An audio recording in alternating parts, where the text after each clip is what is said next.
Kami bersyukur kepadamu ya Tuhan, pada malam KKR kedua ini, kami boleh hadir di tempat ini, dan kami merindukan suara Tuhan semakin jelas bagi kami.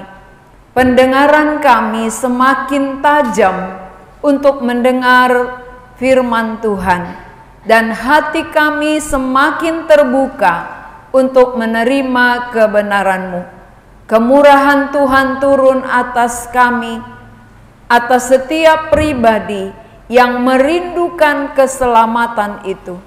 Biarlah Tuhan bekerja dengan leluasa di tengah-tengah kami, terutama di dalam hati kami, supaya kuasa-Mu yang tidak terbatas itu dapat menembus kekerasan hati kami, kedegilan hati kami, sehingga hati yang keras dapat dilembutkan, supaya firman itu menembus setiap hati, dan firman itu bekerja untuk meyakinkan kami, sehingga firman-Mu jadi di dalam hidup kami.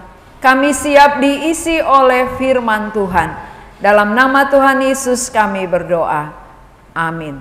Jemaat dipersilakan duduk. Mari kita membaca dari Roma pasal yang kelima. Roma pasal 5 ayat 12.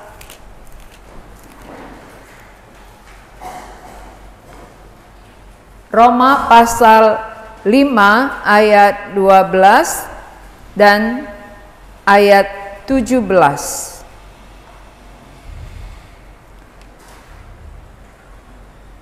Saya akan bacakan kepada kita Roma 5 ayat 12. Sebab itu sama seperti dosa telah masuk ke dalam dunia oleh satu orang, dan oleh dosa itu juga maut, demikianlah maut itu telah menjalar kepada semua orang, karena semua orang telah berbuat dosa. Ayat 17.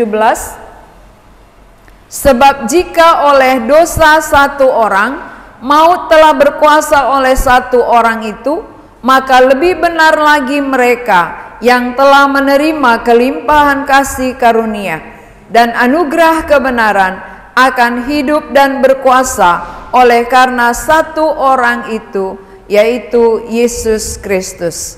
Sebab itu, sama seperti oleh satu pelanggaran semua orang beroleh penghukuman, demikian pula oleh satu perbuatan kebenaran semua orang beroleh pembenaran untuk hidup.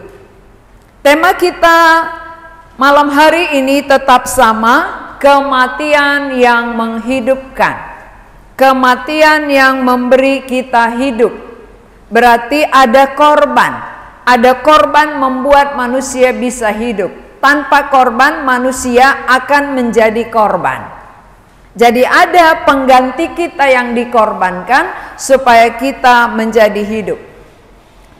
Ada cerita tentang ayam betina merah, kita akan melihat sebentar di dalam gambar ini.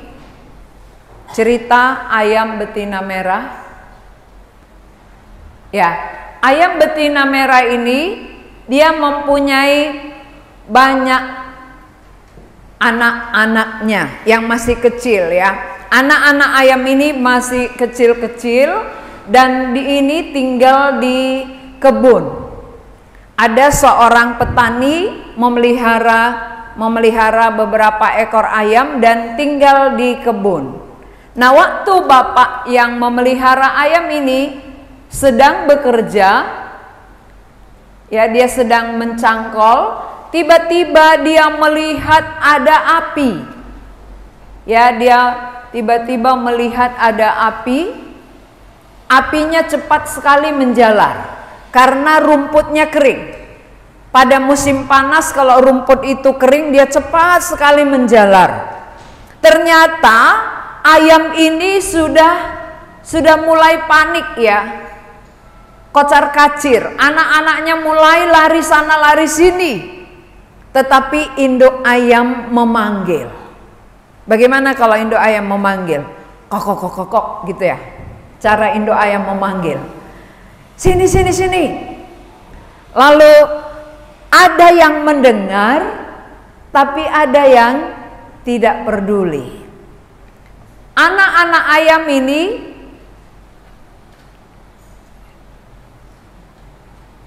ini mendengar. Waktu induknya memanggil ada bahaya, anaknya datang, tetapi ini tidak. Sama-sama dalam bahaya. Tapi yang satu ini merasa bijak. Dia merasa, aku lebih pintar, aku lebih pandai daripada indukku, aku lebih cepat berlari, aku bisa selamatkan diriku. Akhirnya dia lari sendiri. Sedangkan anak ayam yang 5 ekor ini berlindung kepada induknya.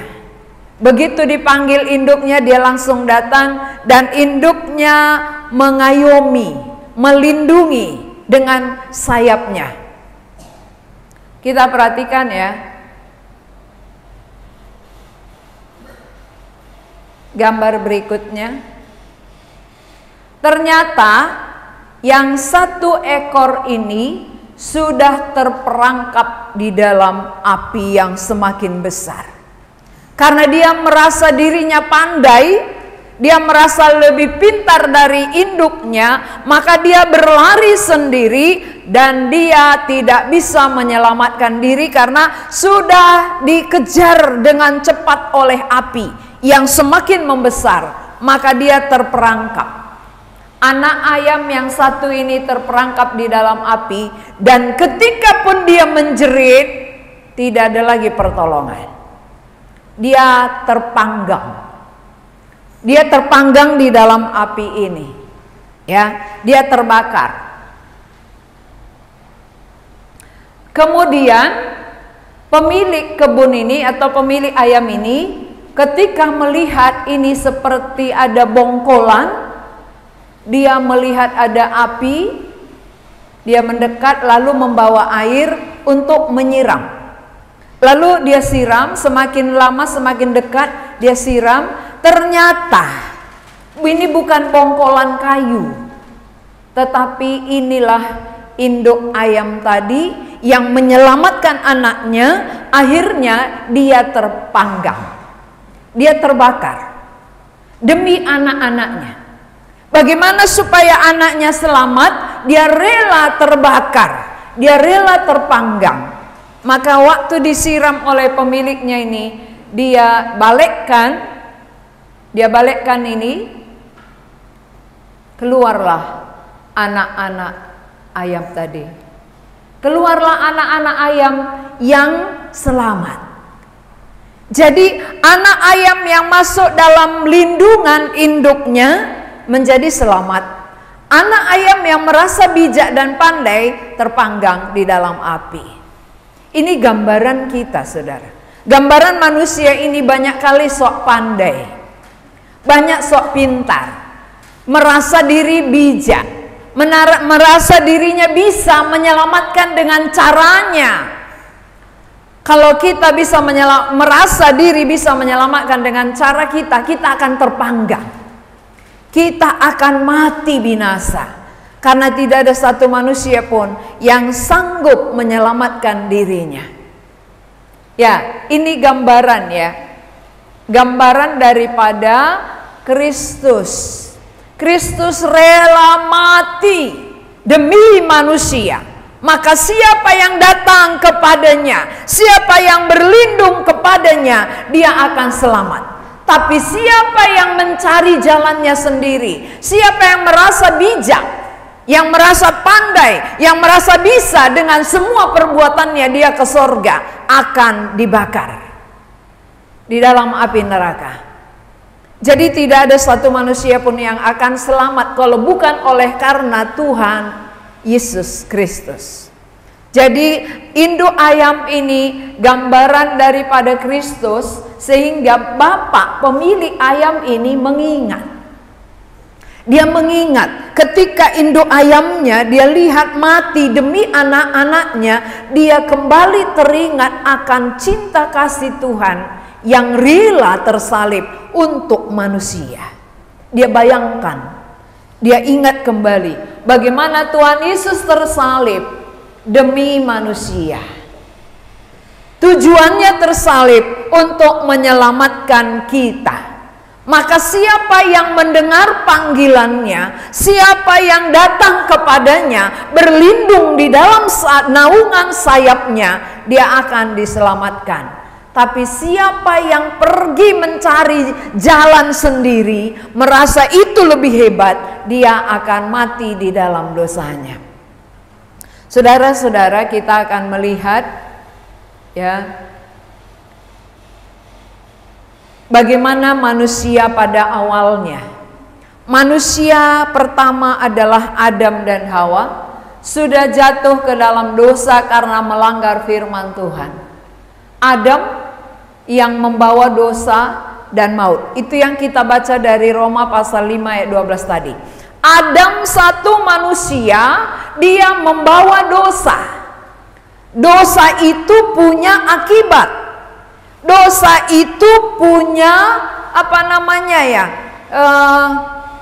Kalau akibat itu berarti harus terjadi. Dosa itu menjalar dan jalarannya itu kepada maut. Dosa tidak berdiri sendiri. Dosa tidak berdiam. Tetapi dia terus menjalar seperti api tadi. Api cepat menjalar, dosa juga cepat menjalar. Maka dari satu orang dia akan meneruskan kepada yang lain. Dia akan meneruskan kepada anak, cucu, cicit dan sebagainya. Perhatikan di tengah-tengah dunia ini betapa cepatnya dosa menjalar. Dari satu orang akan menjalarkan kepada beribu-ribu orang. Dari Adam, dosa menjalar kepada semua manusia. Berarti yang membawa dosa ke tengah dunia adalah satu pribadi. Maka di dalam Roma pasal 5 itu ayat 12, judul di atasnya Adam dan Kristus. Adam pembawa dosa, Kristus pembawa obatnya. Ini membawa kematian, ini menghidupkan. Jadi antara dua pribadi ini sama-sama punya pengaruh, tapi satu pengaruh negatif, satu pengaruh positif. Adam membawa pengaruh ke tengah-tengah dunia ini. Pengaruhnya apa? Pengaruhnya adalah kematian. Pengaruhnya adalah dosa semakin menjalar. Cepat sekali perjalanannya.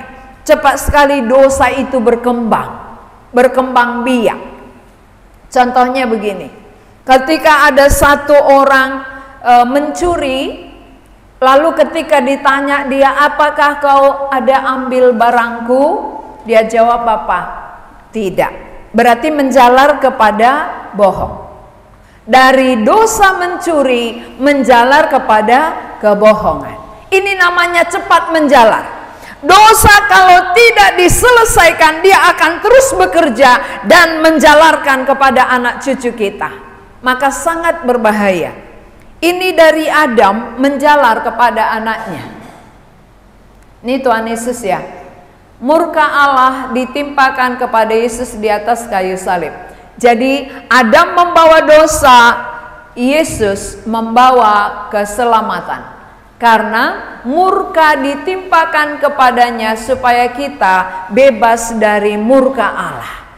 Karena upah dosa ialah maut.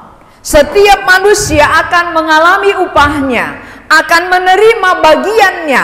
Bagian daripada dosa itu adalah kematian. Jadi otomatis dosa otomatis menghasilkan kematian. Demikian tidak bisa dihindari. Maka setiap manusia di tengah-tengah dunia mengalami kematian. Perhatikan, siapa di antara kita yang tidak ada keluarganya mati? Semua mati. Itulah bukti bahwa dosa itu ada upahnya, mati. Ada 3 kematian ya. 1 kematian secara rohani. Mati rohani itu putus hubungan dengan Allah. Mati rohani itu penderitaan. Siapa di antara kita yang tidak menderita? Tidak ada. Semua menderita. Semua manusia di tengah-tengah dunia ini menderita. tidak pernah lolos dari penderitaan. Ketika kita sakit, kita menderita. Ketika kita kehujanan, kita menderita. Ketika nggak ada beras, kita menderita. Ya, ketika kepanasan, menderita. Itu semuanya adalah akibat. Akibat dosa adalah penderitaan. Kenapa? Pisah dengan Allah. Kebahagiaan apa? Bersatu dengan Allah. Ketika manusia bersekutu dengan Allah penciptanya, dia berbahagia. Ketika dia pisah dengan Allah, dia menderita. Itu mati rohani. Kematian rohani sudah terjadi kepada semua orang. Kedua, kematian secara jasmani. Mati jasmani, semua orang mengalaminya. Tidak ada yang bisa menunda. Tidak ada yang bisa terlepas. Semua orang akan mati. Tinggal menunggu giliran. Semua manusia akan menghadap penciptanya. Tinggal menunggu waktu. Jadi kematian itu ada 3. 1 mati rohani, 2 mati jasmani. Maka banyak sekali kuburan. Itu karena sudah mati secara jasmani. 3 mati kekal. Mati kekal itu adalah api neraka. Kalau mati kekal itu masih bisa kita hindari. Mati rohani sudah jadi, mati jasmani pasti jadi, mati kekal masih bisa kita hindari. Hanya mati kekal yang bisa dihindari waktu kita hidup ini. Kalau waktu hidup enggak kita hindari mati kekal, berarti kita akan mengalaminya. Kita akan menuju ke sana. Karena itu saudara-saudara, tujuan kita membuat KKR ini supaya kita tidak mati kekal. Bukan supaya kita bisa mendapat banyak berkat di dunia, bukan. Tapi supaya kita tidak mati secara kekal di api neraka. Maka Tuhan Yesus mau mengalami penderitaan, mau ditimpakan murka kepadanya, supaya kita tidak dimurkai lagi oleh Allah. Adam berdosa, menjalar kepada Kain. Ini Kain membunuh adiknya Habil. Padahal di tengah-tengah dunia waktu itu masih mereka berempat. Adam, Hawa, Kain, Habil. Tetapi sudah sepertiga mati. Sepertiga penduduk bumi. Ya kan? 4 mati 1 kan sepertiga penduduk bumi sudah hilang. Ini artinya bahwa dosa daripada bapaknya ini, dosa Adam turun kepada Kain, menjalar kepadanya, maka dia membunuh adiknya. Kematian jasmani terjadi. Kematian rohani ada pada Adam, kematian jasmani ada pada Habil. Berarti genap. Apa yang Tuhan katakan jadi. Tuhan katakan jangan makan buah ini. Kalau engkau makan, kau pasti mati. Maka mati rohani ketika mereka ketakutan bertemu dengan Allah. Itu mati rohani. Lalu mati jasmani ketika Kain membunuh adiknya Habil. Itu mati jasmani. Sudah terjadi. Mati kekal adalah orang kaya. Orang kaya dan Lazarus, ingat ya. Tahu cerita orang kaya dan Lazarus? Orang kaya dan Lazarus terpisah. Orang kaya sangat menderita. Sedangkan Lazarus satu tempat dengan Bapak Abraham. Itu akan jadi bagi kita. Bukan hanya bagi Lazarus dan orang kaya, tapi bagi semua manusia akan mengalami hal yang sama. Maka hidup ini serius. Hidup adalah singkat. Kehidupan yang singkat adalah mempersiapkan diri. Persiapan untuk apa? Untuk tidak mati kekal. Kalau kita nggak persiapkan sekarang, berarti menuju kepada kematian kekal. Dalam bahaya. Jadi masih adakah saudara yang dalam bahaya masih ketawa-ketawa? Sudah tahu hidupnya dalam bahaya, tapi sebentar lagi api. Karena tidak ngerti. Orang yang tidak mengerti api di depannya, dia masih bisa ketawa sana sini. Tapi kalau kita tahu dan kita sadar, kita akan serius memikirkan bagaimana saya tidak masuk ke api itu. Malam hari ini diperingatkan kepada kita bahwa dosa itu menjalar. Dan bukan hanya dosanya menjalar, tetapi mautnya juga menjalar. Maut itu tadi 3. Kematian rohani, kematian jasmani, kematian kekal. Ini pun menjalar dari satu pribadi, Adam. Jadi sudah sampai kepada kita. Ini sesudah Kain membunuh adiknya Habil, dosa Kain ini juga menjalar kepada kita sampai hari ini. Maka manusia melakukan banyak sekali dosa, banyak sekali pelanggaran-pelanggaran. Karena dosa itu berkembang biak. Dosa berkembang biak, beranak cucu. Kalau dibiarkan dia akan terus berkembang semakin subur. Dan itu akan mematikan kita. Dosa berakibat maut. Dosa mematikan. Jadi kalau kita pelihara dosa, maka kita akan mengalami kematian. Siapa yang tenang dalam dosanya berarti dia tenang menuju kepada api neraka. Itu maksudnya kalau saudara tenang di dalamnya. Ya, kita perhatikan apa saja yang dosa yang kita kerjakan di zaman ini. Di sini ada pencurian. Mencuri ini, perhatikan zaman sekarang, mencuri, merampok, begal, berkembang biak. Baru-baru ini Marga Papahan dibunuh, dimasukkan karung oleh 2 orang, bapak dan anak. Ternyata bapak anak pun didapat dan hukuman mati. Siapa yang untung? Setan. Dia mau mencuri mobil, ternyata mobil bukan menjadi miliknya. Orang sudah mati, dia pun hukuman mati, sama-sama menuju maut. Betapa mengerikan pekerjaan setan. Pekerjaan setan yang tidak dimengerti oleh manusia akan menipu manusia. Dia kira menguntungkan dia, mobilnya nanti bisa sama kami. Ternyata mobil tidak sama dia, malah mereka masuk penjara seumur hidup. Itu hukumannya. Berarti tak menikmati. Sama dengan Judas. Judas menjual Tuhan Yesus, dia kira dia akan mendapat untung. Ternyata uang pun tidak menjadi milik. Dia lemparkan kembali dan dia gantung diri. Tidak ada tipuan setan yang menguntungkan. Semua tipuan setan itu adalah menghancurkan manusia. Seolah-olah untung. Seolah-olah untung bagi manusia, padahal itu tipuan iblis. Saya melihat banyak sekali terjadi pencurian mobil. Yang banyak diambil adalah supir-supir taksi ya, Grab. Itu yang sering sekali diambil mobilnya lalu dibunuh orangnya. Ternyata semua kedapatan. Pembunuhnya ketahuan. Tidak ada yang tidak. Kenapa? Allah pemilik jiwa. Allah pemilik jiwa pasti menghargai orang itu. Dan tidak bisa orang berdosa dibiarkan. Pasti dihukum.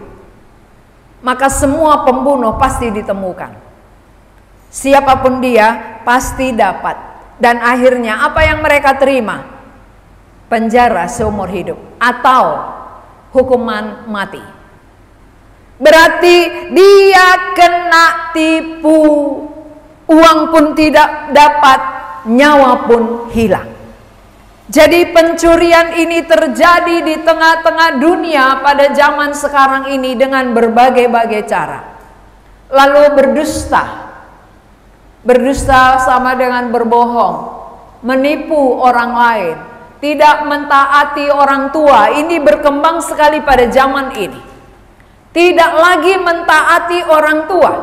Kalau pada zaman dulu sangat taat pada orang tua. Zaman ini sudah tidak lagi mendengar orang tua. Ini namanya dosa makin berkembang biak. Tidak menghormati lagi. Padahal kalau tanpa orang tua kita tidak ada. Kalau bukan orang tua yang memelihara kita, memikirkan kita, siapa? Orang tua yang membesarkan tapi kita tidak hormat, seolah-olah kita bisa hidup tanpa orang tua. Inilah yang terjadi pada zaman ini. Semakin jahat manusia, semakin hari semakin jahat. Iri hati. Nah, ini iri hati. Dia tidak mau orang lain lebih. Itu namanya iri hati. Dia mau supaya dia lebih dari orang lain. Tidak berbelas kasihan. Munafik. Munafik itu beda dengan ucapannya dengan yang ada di dalam hatinya. Itu munafik. Kalau di gereja dia sok rohani, tetapi di luar gereja dia berbuat kejahatan. Itu munafik. Aku memuji kebesaranmu, tapi aduh, kan gitu ya. Mana otakmu? Nah, itu. Jadi di luar sana dia melakukan apa yang dia kehendaki. Di gereja seolah-olah rohani. Ini munafik. Siapa yang bermuka dua itu munafik. Seolah-olah di depan rohani, di belakang adalah setan. Itu munafik. Kalau kita melakukan kehendak setan, munafik namanya. Kalau nggak sama di depan dengan di belakang, munafik. Orang yang benar itu sama dimanapun, kapanpun. Di depan sama, di belakang sama, dilihat sama, tidak dilihat sama. Itu baru jujur namanya. Tapi orang munafik banyak sekali. Banyak sekali berkembang biak orang munafik. Mungkin salah satu kita. Ya. Coba kita periksa diri kita, apakah kita munafik atau jujur? Orang jujur, waktu dilihat orang sama dengan tidak dilihat orang, dia kerja keras. Tapi waktu dilihat dia kerja, nggak dilihat dia nggak kerja, munafik. Itu munafik. Jadi saudara, walaupun saudara mengaku percaya, kalau tidak sama di mana saja itu munafik. Kalau hanya di gereja rohani, di luar sana roha kudo, ya munafik itu. Roha kudoi gitu ya, suka-suka aku gitu. Nah, ini munafik dan sombong. Sombong. Apa sih yang mau disombongkan? Toh kita semua mati. Semua manusia sama di hadapan Allah. Semua bakalan menuju mati. Orang kaya mati, orang miskin mati, orang cantik mati, orang jelek mati, orang berhikmat mati, orang bodoh mati. Sama-sama mati. Berarti di hadapan Allah kita semua sama. Tidak ada beda. Yang membedakan kita adalah iman percaya kita. Ketika kita beriman, barulah kita layak di hadapan Allah. Kalau tak beriman, apapun yang kita punya nggak layak bagi Tuhan. Itu sombong. Sombong nggak sadar diri. Sombong nggak berkaca bahwa aku ini hanya debu tanah, nggak siapa-siapa. Aku hanya ciptaan Tuhan. Aku diciptakan untuk memuliakan Dia. Aku dicipta untuk ditebus oleh Dia. Aku tidak ada apa-apanya. Aku tak layak. Karena aku tak layak, maka Dia datang melayakkan aku. Ini kesombongan ya. Mukanya pun kelihatan. Membenci Allah, memfitnah. Lalu ketika dia mati, dia katakan apa? Mengapa tak ada orang yang memperingatkan aku mengenai semua ini? Mengapa dulu waktu aku hidup tidak ada yang mengkhotbahin aku? Padahal khotbah tiap minggu didengar. Tapi karena dia nggak bertobat, maka di sana ada penyesalan. Lalu dia katakan, kenapa dulu nggak serius menegur aku? Kenapa nggak tiap hari aku diarahkan? Penyesalan di sana nggak ada gunanya. Sekaranglah waktunya. Inilah kesempatan bagi kita untuk menyesali semua dosa kita. Nggak ada yang perlu disombongkan. Tidak. Kita kembali jadi debu kok. Semua yang kita punya kita tinggalkan. Berarti nggak ada yang perlu disombongkan. Kepintaran Salomo pun ditinggalkannya. Jadi mau menyombongkan apa? Harta tinggal, hikmat tinggal, semuanya ditinggal ketika dipanggil oleh Tuhan. Satu yang dibawa, iman. Ketika seseorang beriman, dia akan kembali bersatu dengan Allah, sang pemilik hidupnya. Ketika dosa berkembang, Adam menjalarkan dosa tadi ya.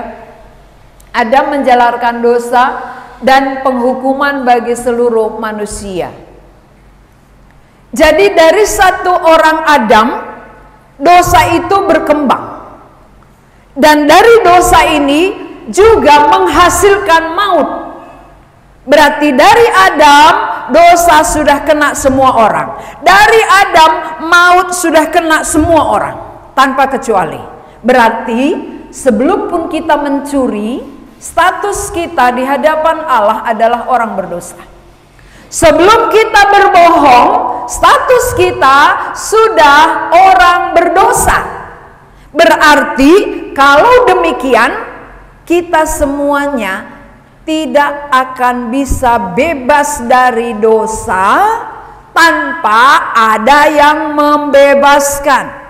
Karena dari Adam sudah kena. Adam pembawa dosa, Adam pembawa maut, semua sudah kena. Semua manusia sudah kena dosanya dan semua manusia akan mengalami maut. Mari kita perhatikan dari ayat 17 tadi. Kita baca bersama. 2, 3 ya. Sebab jika oleh dosa satu orang, maut telah berkuasa oleh satu orang itu, maka lebih benar lagi manusia, mereka yang telah menerima kelimpahan kasih karunia dan anugerah kebenaran, akan hidup dan berkuasa oleh karena satu orang itu, yaitu Yesus Kristus. Jadi satu orang membawa dosa dan maut, satu orang membawa kasih karunia. Tapi ada sedikit perbedaannya. Ini perlu kita perhatikan. Setiap manusia, sadar atau tidak sadar, dia sudah menerima dosa Adam. Dan dia sudah menerima upah dari dosa itu adalah kematian. Itu dengan sendirinya, otomatis. Otomatis dosa Adam kena kepada kita, otomatis kematian kena kepada kita. Tetapi beda dengan pembenaran.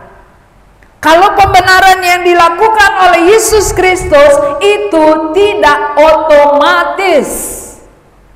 Kenapa? Kenapa dari Adam otomatis, kenapa dari Yesus nggak otomatis? Siapa yang bisa mengerti jawabannya? Karena dosa itu adalah pelanggaran. Pelanggaran itu berakibat. Berarti akibat pelanggaran harus diterima. Tapi kalau namanya kasih karunia, ini pemberian. Bukan upah, tetapi pemberian.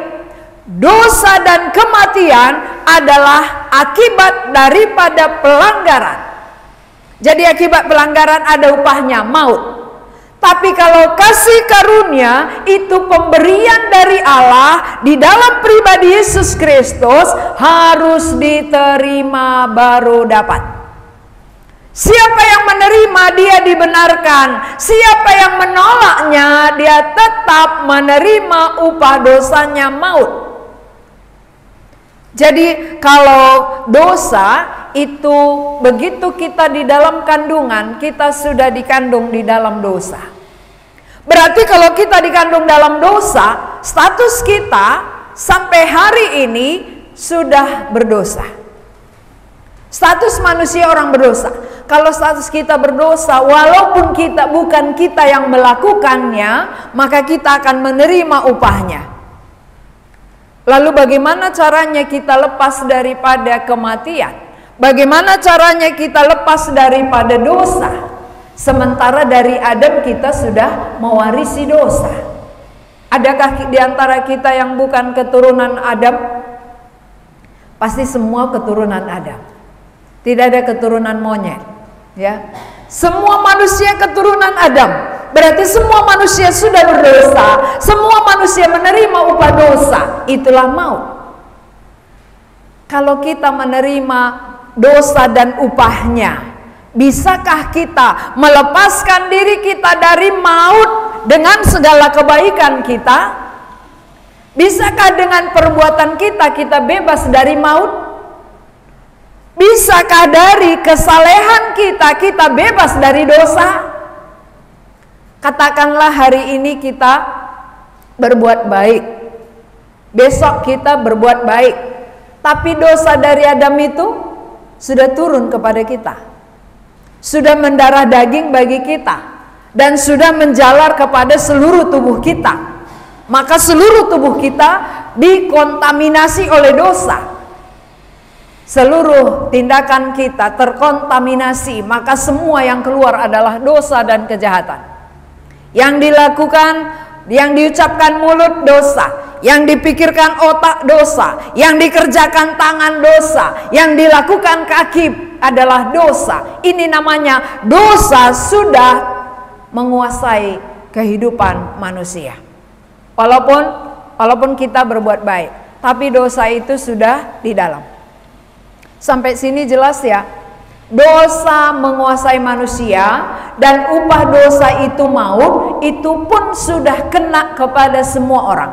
Jadi kalau sudah dikuasai oleh dosa dan maut, kita tidak bisa melepaskan diri sendiri. Dengan cara apapun manusia tidak bisa keluar dari dosanya. Dengan kebaikan bagaimanapun kita tidak bisa lepas dari kematian. Maka cara satu-satunya adalah Allah itu sendiri yang datang, Yesus Kristus. Inilah jalan yang disediakan Allah, supaya setiap orang yang menerima pemberiannya ini, dia bisa mendapatkan kehidupan kekal. Dia tidak lagi mati kekal, tetapi hidup kekal. Ini masih bijak, ini masih merasa pintar, ini merasa dirinya sendiri bisa ke sorga tanpa Kristus. Banyak sekali manusia yang tidak memerlukan Tuhan. Banyak sekali manusia hidup di dunia ini tidak peduli Tuhan, merasa diri bijak, merasa diri sendiri bisa ke sorga dengan cara sendiri. Ini akan berjalan dan berjalan. Dia menuju kepada pilihan, apakah memilih kasih karunia yang Allah tawarkan, atau dia tetap di dalam prinsipnya bahwa dia bisa dengan segala perbuatannya. Dia akan menuju ke sini. Perbuatan apapun kita lakukan, status kita tidak berubah. Yang mengubah status manusia dari berdosa kepada benar adalah ketika Kristus membenarkan kita. Mari kita baca 2 Korintus 5. 2 Korintus pasal yang kelima ayat 21.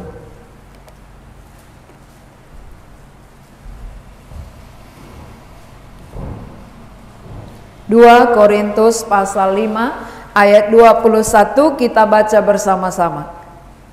2 sudah dapat? 2, 3 ya. Dia yang tidak mengenal dosa telah dibuatnya menjadi dosa karena kita, supaya dalam Dia kita dibenarkan oleh Allah.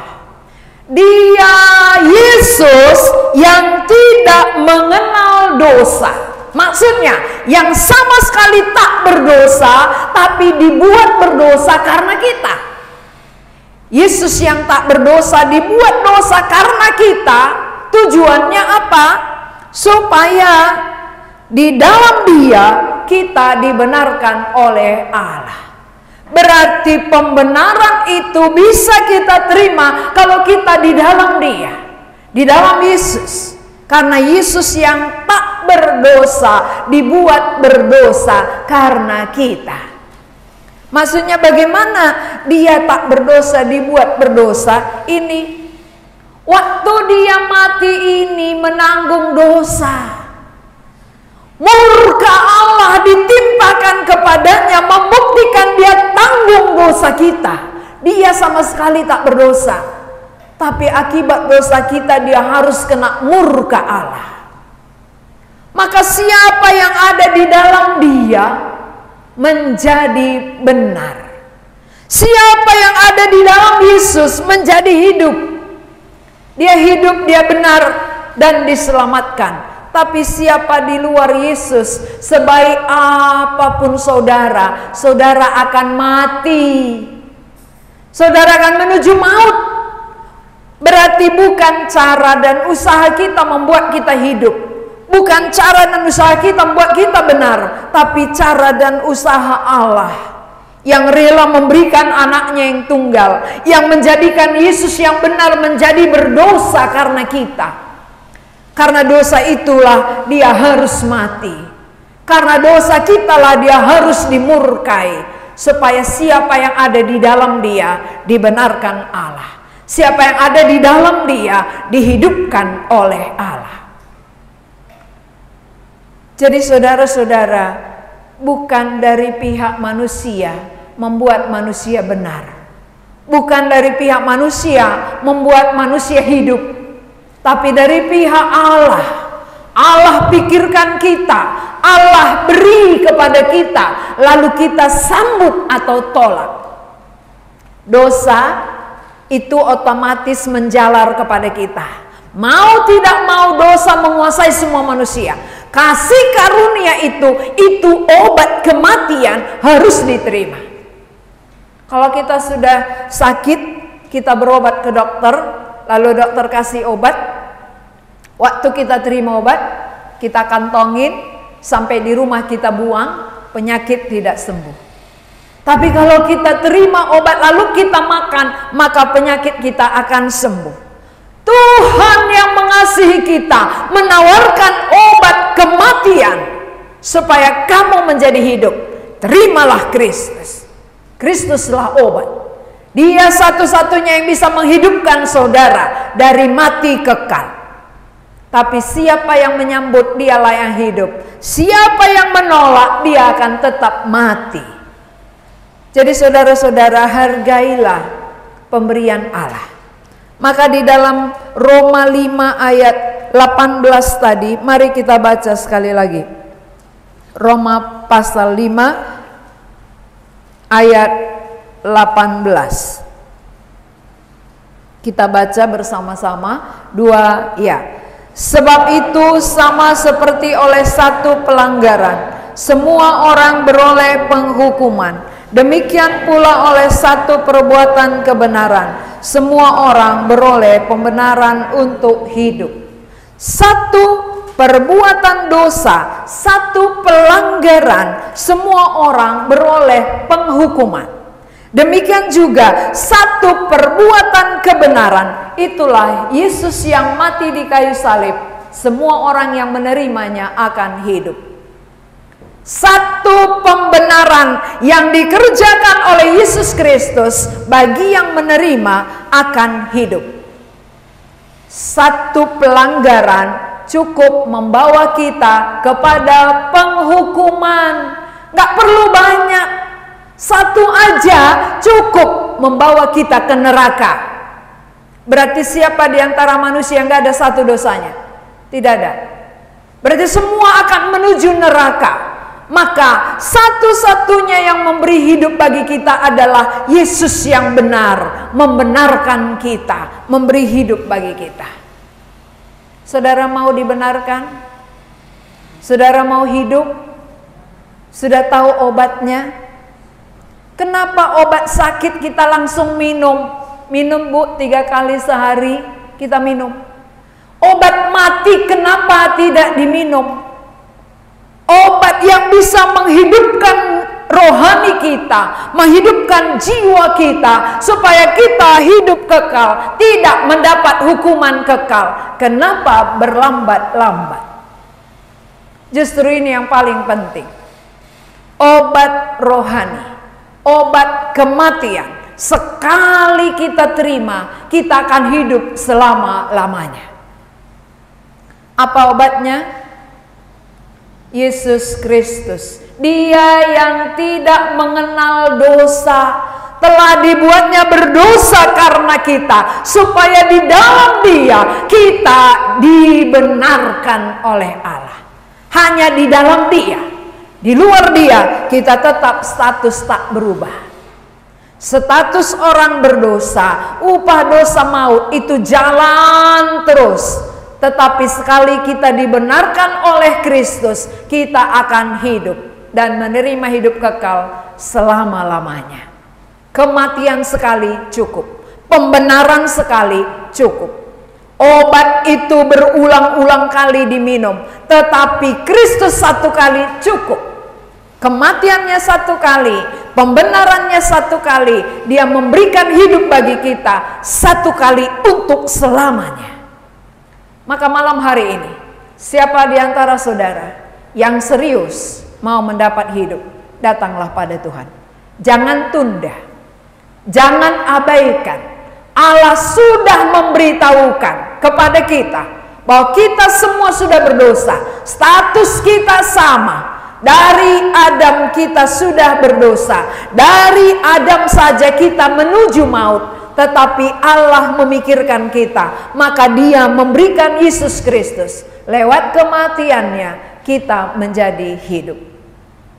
Siapa yang mau menyambut Tuhan Yesus malam hari ini? Katakan di dalam hati, aku mau. Siapa yang mau datang kepada Tuhan Yesus malam hari ini untuk menyelesaikan dosanya, untuk menerima kehidupan itu, supaya tidak menuju maut, katakan di dalam hati, aku mau. Ketika saudara katakan aku mau, pulang dari tempat ini, ulangi firman yang sudah jelas, lalu buka hati. Siapa yang menerima kasih karunia, dia akan hidup. Siapa yang mengabaikan kasih karunia, dia pulang dengan kematian. Dia akan pulang tetap dalam dosanya. Dia akan pulang tetap menuju kematian yang kekal. Tapi siapa menerima kematian Yesus, dia pulang dengan kehidupan. Kehidupan kekal bersama dengan Dia. Mari kita berdoa. Tuhan, kami mengucap syukur untuk firman-Mu. Bagaimana dosa menjalar dari Adam kepada semua manusia, termasuk kepada kami. Dari satu dosa cukup membawa kami kepada penghukuman. Tetapi satu perbuatan kebenaran yang dikerjakan oleh satu pribadi, Yesus Kristus, akan membenarkan kami dan akan memberi hidup kepada kami. Kematian-Mu lah yang menghidupkan kami. Biarlah hati kami benar-benar mengerti, hati kami terbuka, dan kami mau menerima obat kematian supaya kami menjadi hidup. Tawaran ini diberikan kepada semua orang, tetapi setiap orang yang menerimalah yang hidup. Orang yang mengabaikan akan tetap di dalam dosanya. Orang yang mengabaikan akan tetap menuju maut. Karena itu, kesempatan yang Tuhan berikan malam hari ini bagi saudara, hargailah, pakaikanlah, bukalah hati saudara. Saya memberi waktu kepada saudara untuk berdoa. Berdoa kepada Tuhan di dalam hati. Katakan apa yang ada di dalam hati saudara saat ini. Apakah saudara tetap menyimpan dosa? Apakah saudara mencari jalan sendiri untuk datang kepada Allah? Atau seperti anak ayam yang datang kepada induknya? Tuhan Yesus memanggil saudara. Tuhan Yesus sudah rela mati menggantikan saudara. Ketika saudara mendengar panggilannya, dan saudara datang kepadanya, saudara akan hidup. Anak-anak ayam itu hidup ketika dia datang kepada induknya. Tapi satu anak ayam mati terpanggang di dalam api karena menjalani jalan sendiri. Merasa bijak, merasa pandai, dan merasa bisa menyelamatkan diri sendiri. Tuhan, Engkau tahu hati kami. Engkau tahu pikiran kami yang hadir pada malam hari ini. Biarlah Engkau yang bekerja. Engkau yang menginsafkan kami, supaya kami melalui kesadaran ini datang kepadamu, menyambut pengorbanan-Mu, menyambut kematian-Mu, yang dapat menghidupkan kami. Kami tidak mau sia-siakan kesempatan yang masih ada, waktu yang Tuhan berikan, karena waktu-waktu ini singkat. Kami tidak tahu apa yang terjadi besok. Karena itu ya Tuhan, kami rindu supaya Roh-Mu yang kudus menyadarkan kami, supaya kami boleh mengambil kesempatan untuk keuntungan bagi jiwa kami.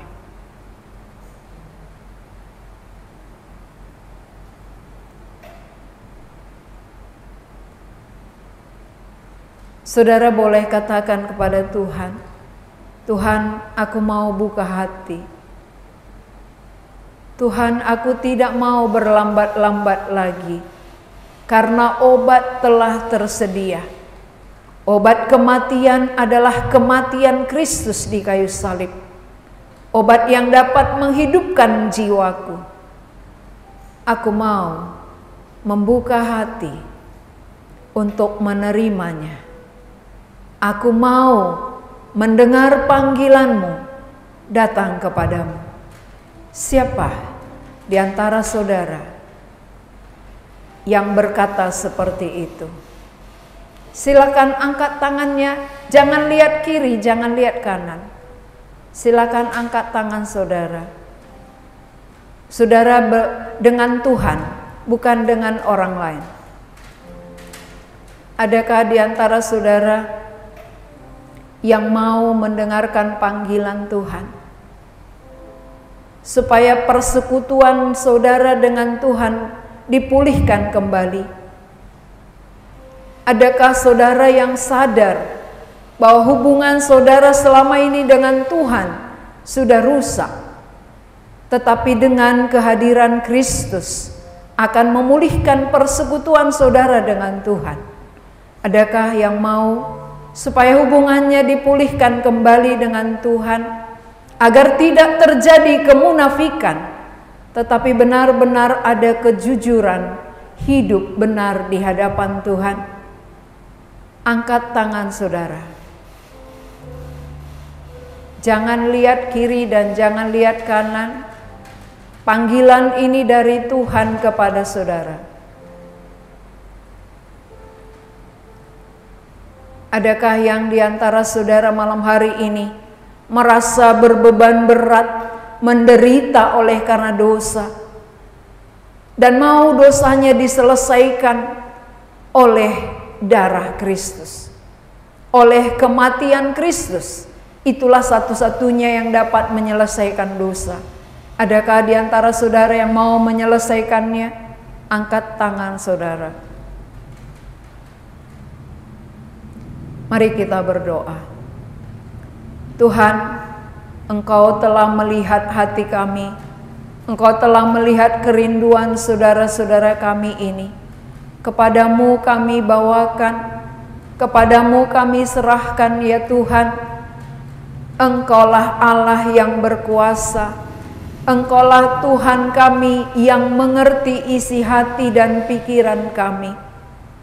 Siapa di antara saudara-saudara kami yang rindu diselamatkan, yang rindu dosanya diampuni, yang rindu persekutuannya dengan Tuhan dipulihkan kembali, biarlah Tuhan yang memperjelas bagi mereka. Tuhan yang berbicara kembali kepada mereka melalui firman-Mu, supaya mereka tidak berlambat-lambat, tidak mengabaikan kesempatan yang ada, tetapi menghargainya, memakaikannya, dan membuka hati untuk menyambut Tuhan Yesus di dalam diri mereka. Berkatilah setiap saudara-saudara kami yang sudah angkat tangan, ataupun mungkin mereka tidak angkat tangan, tetapi di dalam hati mereka, mereka mau datang kepadamu. Biarlah Tuhan yang menjumpai mereka, Tuhan yang berfirman bagi mereka, melalui firman-Mu yang diperjelas, sehingga mereka tidak ada keraguan untuk menerima Tuhan.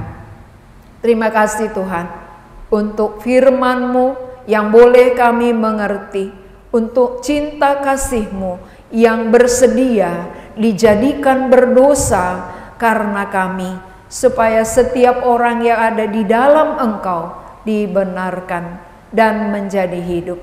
Kami bersyukur Tuhan untuk KKR ini.